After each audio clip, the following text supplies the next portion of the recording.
Tā, labrīt visiem foršajiem, jaukajiem. Es nāku atrādīt, vakar ieliku storiju, ka atrādīšu šodien šos te produktus.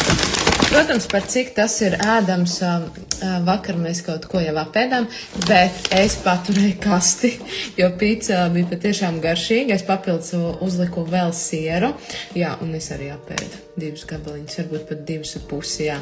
Tā kā kasti es paturēju, šitas mega garšīgi, un šo te mašīnu, kā arī pats veikals ir Valmierā. Es pēc tam ielikšu storiju, jūs droši apskaties visā Latvijā konkrētas dienas, konkrēta laika, ka tu arī var satikt šo te gardumu busiņu un paņemt priekš sevis nepieciešamās lietas. Ko es vēl noteikti testēšu un došu savu atsauksmi tieši ar šiem te cepelīniem. Es vienu reizi ēdusi Lietuvā un tie bija mega garšīgi, ka attīšos un noteikti iedošu par šiem te atsauksmi. Tālāk ir šāda te zītiņa, arī cepeškrāsnī gatavojam. Vienot sakot, par cik vīrs ir komandējumais, varēšu tās dienas negatavot.